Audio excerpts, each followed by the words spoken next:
Hello everyone, how are you doing all? I hope you're all doing well.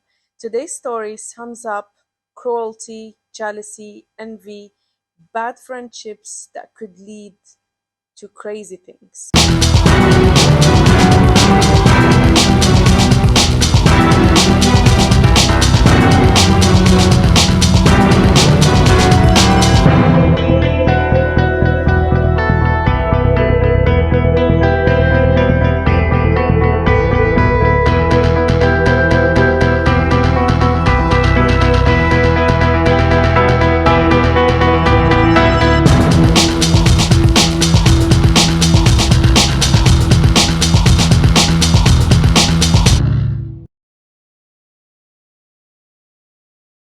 This story takes us back to 1997.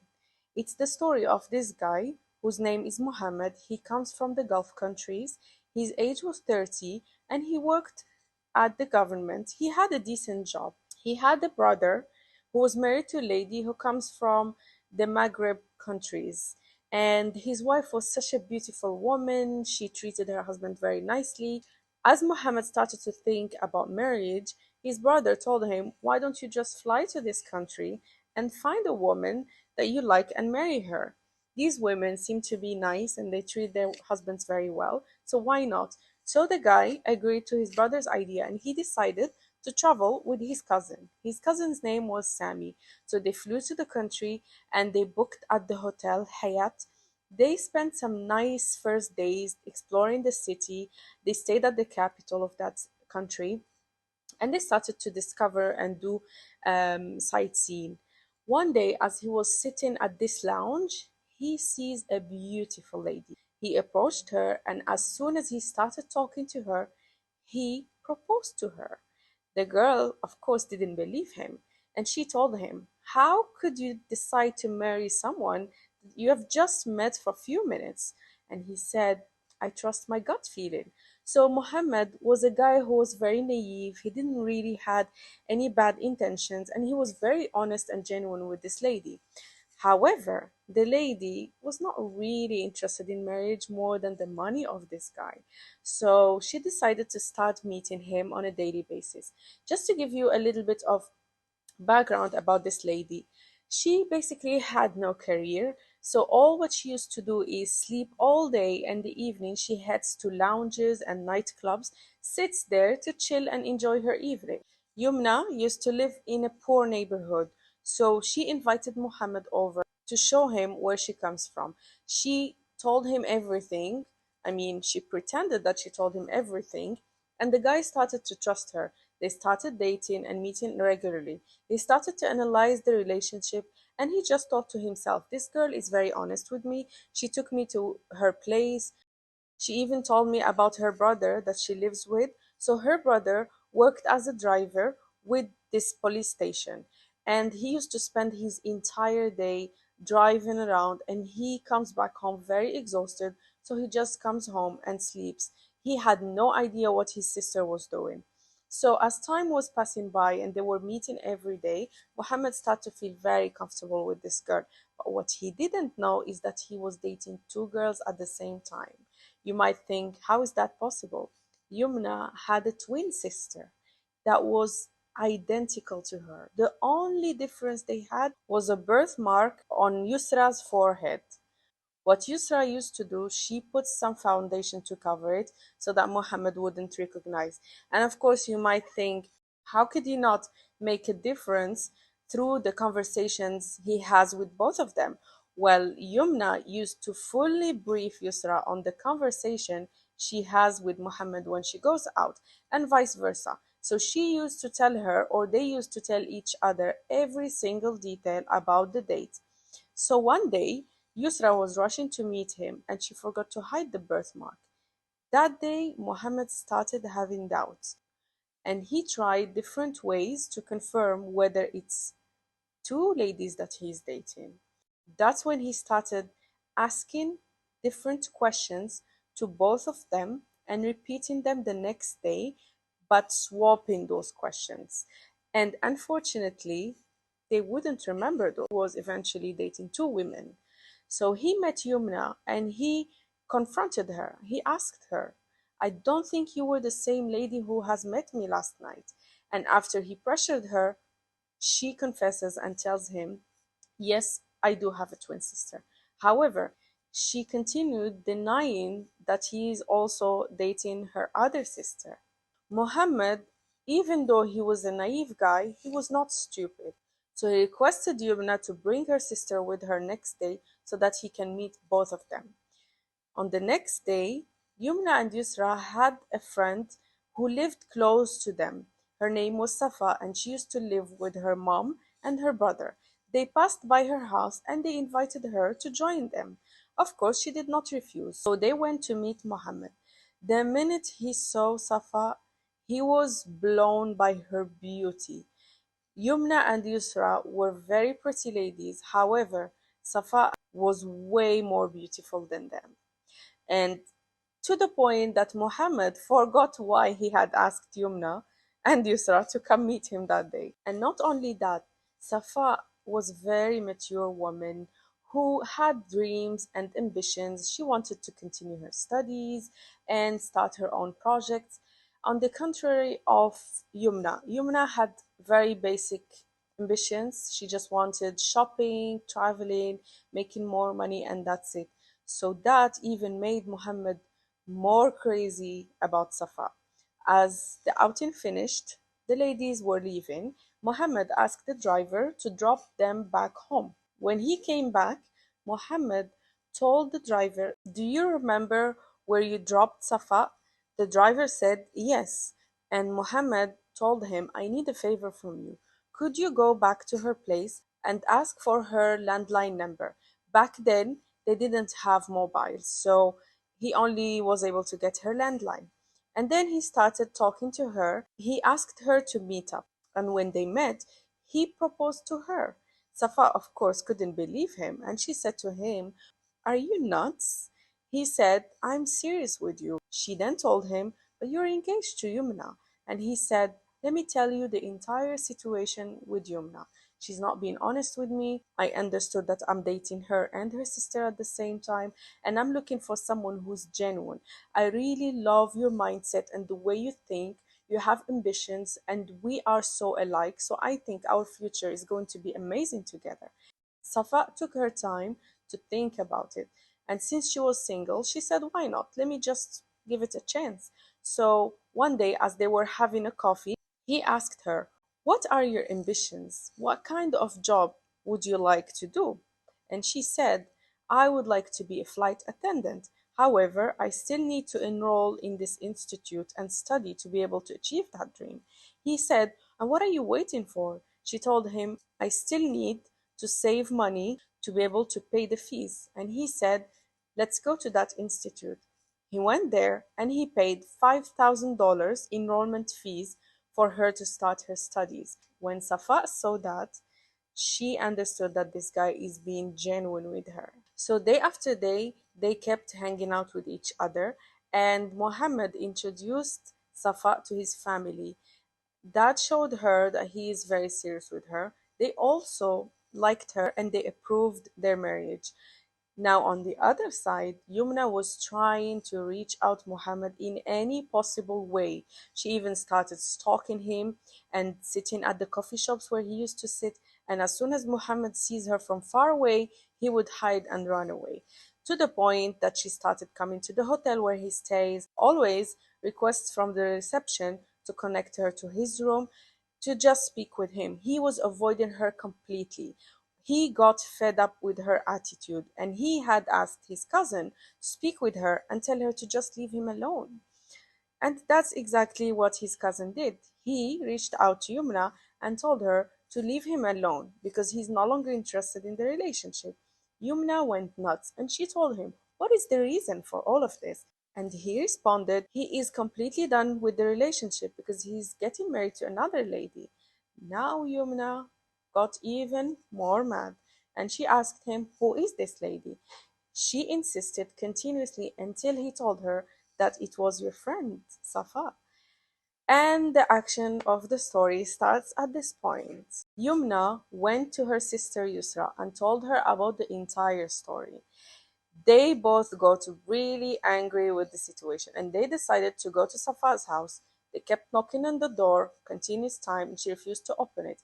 Her brother decided to open the door, so he let them in and they started screaming non-stop, looking for Safa through each room. When they found her, they confronted her with the truth and they told her, "How dare you do this? You're not a good friend. Why would you go and chase someone who's dating me and who's interested in marrying me?" And then Safa told them, "I'm really sorry. I did not actually know how to confront you and tell you what the situation is like."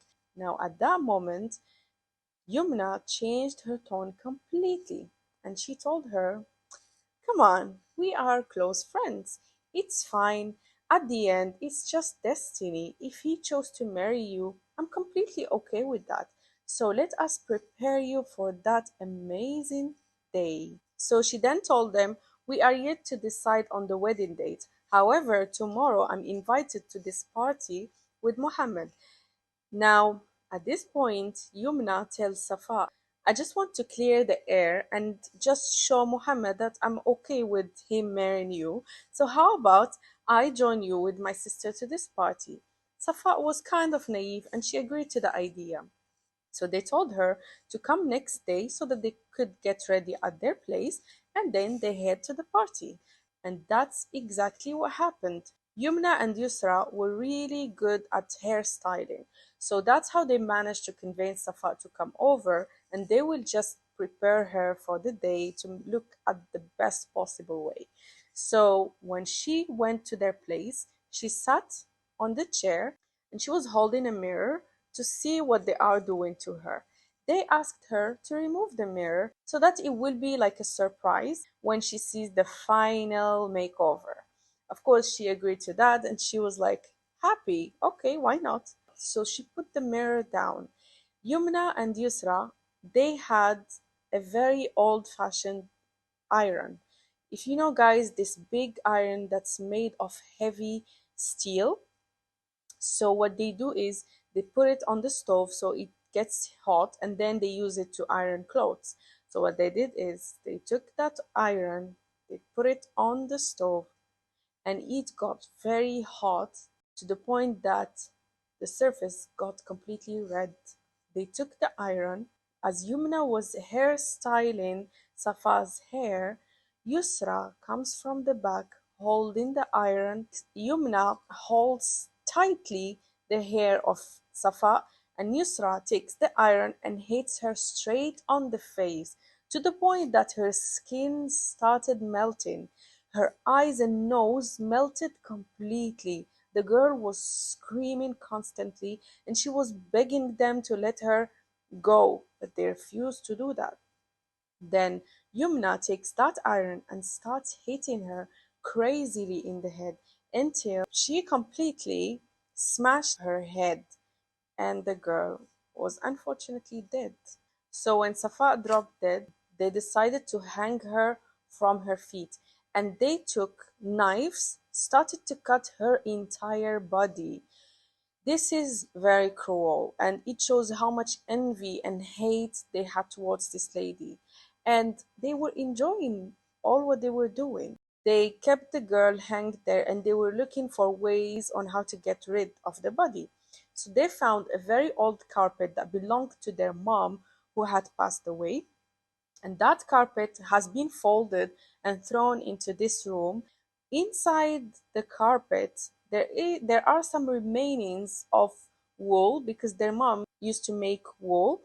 So they took that carpet, they put the lady, and they rolled her in there and they dumped her in the neighborhood. There was a haunted school next to their area, and that's where they dropped the body. After that, they started cleaning the entire house. They cleaned it perfectly to the point that the smell of detergent was very, very strong. So the ladies, once they dumped the body, cleaned the house perfectly, they got ready and they went to the party. They saw Muhammad there, but they avoided him completely. They sat in a complete different table. A detail I wanted to mention, Safa used to own a mobile phone. Back then, they were very expensive, but Muhammad got her one so that they are always in touch. During the party, Muhammad kept looking through the door and just waiting for Safa to show up. she didn't come, and he was just getting worried. He kept calling, calling, calling until her phone was off. He kept searching for her every single day for 5 consecutive days, and he had no news. He even went to her house, asked her brother. Her brother was very careless. He didn't really care whether his sister is there or not. So to him, it was just a detail whether she is back home or not. Now let's go back to Muhsin, who is the brother of Yumna and Yusra. One day he came back from work very exhausted and he slept. He all of a sudden wakes up on a big noise. He opens the window and he sees a group of people. He just couldn't bother because he was extremely tired. He closed the window and went back to sleep.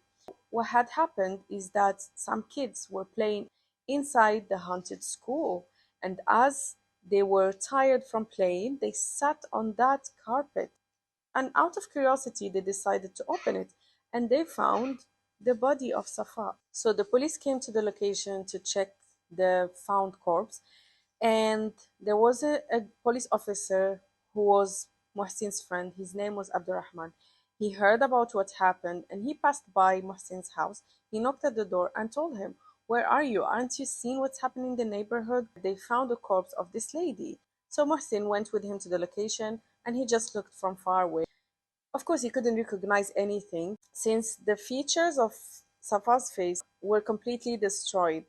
So Muhammad continued looking for Safa, and his cousin was telling him, "Clearly, this girl was just a gold digger. She used you to pay her tuitions, you bought her very nice clothes, and she basically wanted to get rid of you, and that's it." Muhammad could not believe this because he never sensed anything bad from this lady. She was very genuine and honest with him throughout the entire relationship. So he decided to call Yumna to check whether she has any news about Safa. Of course, Yumna said, "No, I don't know anything about her." And she told him, "Why would you even ask about Safa?" She pretended that she knew nothing about their relationship. And then Muhammad told her, "Please stop acting. I'm sure you're aware that I was going to marry her." And then Yumna, just to avoid involving herself in any suspicions, she pretended that she hears this from the first time. She started screaming and telling him, "How dare you? You're such a bad person, you've used me," and so on. So he hangs up the phone and still he continues to think how to find this girl. Now, finally, Safa's brother wakes up and decides to go report that his sister is missing. And when he did that, they took his DNA and his mom's DNA, they compared it to the DNA of the corpse that they found. And now, this takes us to another story. They found out that the DNA of Safa and her brother is identical. However, the mom's DNA is not identical. After they informed the mother that her DNA is not identical to her son and daughter's DNA, she then tells them that in the past she used to work for a family and she used to take care of these two kids. One day she wakes up and she couldn't find the mother of these two kids. She completely disappeared. She kept waiting for her day after day until she just decided to take the kids with her home and just take care of them. Now let's go back to Muhammad. Muhammad decided to go to Safa's home because he was desperately trying to find Safa. As he approached the house, he sees that there is like a funeral happening in her neighborhood. He went and checked, and they told him it's Safa's funeral. The guy felt absolutely devastated. He started crying nonstop. He felt burning in his heart because he really fell in love with this woman. And you know, guys, when you're so attached to someone and you start building your dreams together, it's very, very difficult to detach. So he decided to hire the best to this case and investigate until he catches the criminal who have committed this horrible crime. So Mohsin, Yumna and Yusra's brother, was hanging out at the coffee shop with his friends. And Abdurrahman, his friend, the police officer, remember guys, he was with them at the coffee shop. Mohsin asks him, "What is the latest on this crime that happened in my neighborhood?" And Abdurrahman tells him, "We were able to identify the girl who was killed." And he told him, "Who is she?" He said, "Her name is Safa." And at that point, Muhsin realizes that his sisters, do have a friend called Safa who comes to them, and this girl knows nobody in that neighborhood other than his two sisters. Now he started thinking that his sisters are involved in this crime. He then remembered that he has seen the carpet and which really looked somehow familiar. He asked Abdurrahman anything that you could share about the details of, let's say, this carpet that they found. And then Abdurrahman told him, well, the carpet had wool inside it. And that's when Muhsin confirms that his sisters are the ones who committed the crime. And he remembered that the carpet belongs to them. Remember, guys, what I mentioned earlier? They had folded this carpet, which belonged to their mom before she passes away, and they just dumped this carpet inside the room, and this carpet had wool inside it. So now Muhsin started to think, how could he confirm this from his sisters? He got scared from them because he has seen how cruel his sisters are and what they could even do to him. So he called his friend Abdurrahman and told him about the whole story. He even told him that the day Safa disappeared, when he went back home, he noticed that the girls were somehow acting weird and they had cleaned their house entirely in an unusual way. So he told him, okay, we need to take action and we need to arrest the girls. That's what they did. He went with him in the car, and Abdurrahman was sitting at the back of the car. Muhsin went upstairs to call his sisters and he told them that your aunt is not feeling well and we need to go see her because apparently she's dying. So the girls freaked out. They just rushed to the car. When they got to the car, Muhsin went to the front seat, to the driver's seat, and so Yumna sat at the front and Yusra sat at the back next to Abdurrahman. And that's when they arrested them. So the girls were arrested and they pled guilty. They got life sentences. They were both arrested in the same jail and they just continued going crazy and beating all the prisoners with them. They even abused the guards and they had to put them in two separate jails in completely different cities. Muhammad got into a serious depression. He headed back to his country and he started seeing a psychiatrist. He was feeling guilty from what happened to Safa and kept blaming himself that he was the reason of her death. So, guys, this is the end of our story today. It's a sad one, it's a horrible one, and there's always a moral to each story that I share in my channel.